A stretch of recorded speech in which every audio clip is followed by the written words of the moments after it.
नमस्कार दोस्तों, हमारे YouTube चैनल पर आप सभी का फिर से स्वागत है। भगवान श्री कृष्ण को जगत पिता श्री हरि विष्णु के अवतार के रूप में माना जाता है। भगवान कृष्ण की पूजा राधा रानी के साथ तो की ही जाती है, लोग बाल रूप में भी इनकी पूजा करते हैं। जो लोग कृष्ण कन्हैया को बाल रूप में पूजते हैं, वे अपने घर में लड्डू गोपाल को रखते हैं।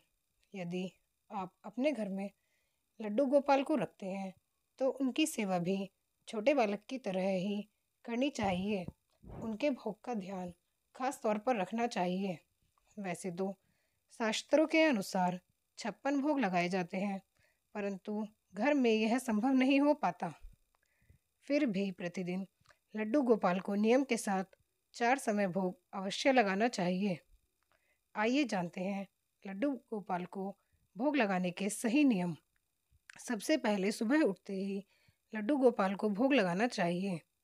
सुबह को उठकर 6 से 7 बजे के मध्य सबसे पहले घंटी या फिर लयबद्ध तरीके से ताली बजाते हुए लड्डू गोपाल को जगाना चाहिए। फिर इसके बाद उन्हें दूध पिलाना चाहिए। भोग लगाए हुए दूध को आप पी सकते हैं या फिर आप उसकी चाय बना सकते हैं।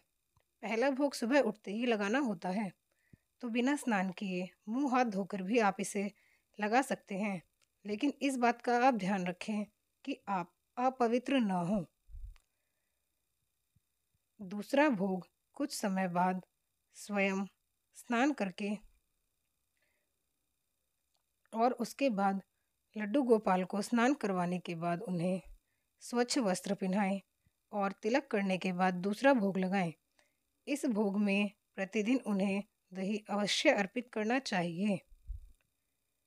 कृष्ण जी को माखन, मिश्री और दही अति प्रिय है, लेकिन इस बात का ध्यान रखें कि माखन एकदम शुद्ध हो, इसलिए कृष्ण जी को घर पर बने माखन का भोग ही लगाएं। इसके अलावा मौसमी फलों का भोग भी आप लगा सकते हैं। तीसरा भोग दोपहर के समय उस भोजन का भोग लगा सकते हैं जो आपने स्वयं अपने लिए बनाया हो, लेकिन आप इस बात का ध्यान रखें कि भोजन सात्विक होना चाहिए। उसमें किसी भी प्रकार की लहसुन और प्याज नहीं होना चाहिए। इसके अलावा आप घर में फल, मिष्ठान या जो भी सात्विक चीज़ लेकर आते हैं, उसमें से सर्वप्रथम कृष्ण जी के लिए ही अवश्य अर्पित करें। भोजन में से सबसे पहले लड्डू गोपाल के लिए भोग निकालना चाहिए। यदि भोजन में लहसुन और प्याज का प्रयोग करते हैं तो लड्डू गोपाल के लिए मीठी पूरी या पराठा ही बना लें। संध्या काल और रात्रि के भोग के लिए शाम के समय कृष्ण जी को मखाने या मेवे का भोग लगाया जा सकता है। इसके अलावा लड्डू गोपाल को पापड़, चिप्स का प्रसाद भी चढ़ाया जा सकता है। रात्रि के समय में भी जो भोजन बनाया हो, सबसे पहले लड्डू गोपाल को भोग लगाएं और उन्हें शयन करवाने से पहले दूध अवश्य पिलाएं। भगवान श्री कृष्ण को भोग लगाने के लिए चांदी के पात्र का प्रयोग करना बहुत अधिक शुभ माना जाता है। यदि चांदी के बर्तन न हो तो नॉर्मल बर्तन भी आप पूजा में प्रयोग कर सकते हैं। उसी में आप लड्डू गोपाल को भोग लगा सकते हैं। भोग के बर्तनों को प्रतिदिन साफ रखना चाहिए। कभी भी भोग लगाए हुए बर्तनों को बिना साफ किए उसी में दोबारा भोग ना लगाएं।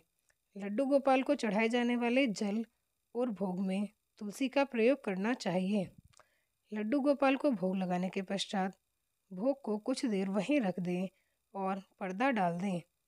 पर्दा डालने के बाद ताली बजाकर या फिर घंटी बजाते हुए आनंद के साथ लड्डू गोपाल से भोग लगाने का आग्रह करना चाहिए। प्रसाद चढ़ाते हुए ध्यान रखें कि प्रसाद कभी भी जमीन पर ना चढ़ाएं। सोना, चांदी, पीतल या मिट्टी के बर्तन में प्रसाद चढ़ाना शुभ फल देता है, क्योंकि इन्हें सनातन धर्म में बहुत शुभ माना जाता है। या फिर आप केले और आम के पत्ते पर भी भोग लगा सकते हैं। अगर आप भगवान को भोग लगाने के बाद भोग को वहीं छोड़ देते हैं तो इसका नकारात्मक प्रभाव पड़ता है। भोग लगाने के बाद प्रसाद को अपने परिवार और अन्य लोगों को बांटना चाहिए, जिससे भगवान भी प्रसन्न होते हैं और उनका आशीर्वाद हमेशा हम सब पर बना रहता है, क्योंकि तुरंत प्रसाद ग्रहण करने से आप उनके प्रति सम्मान को व्यक्त करते हैं।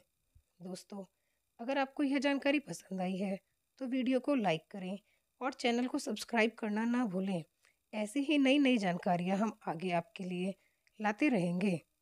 वीडियो को अंत तक देखने के लिए आप सभी का धन्यवाद।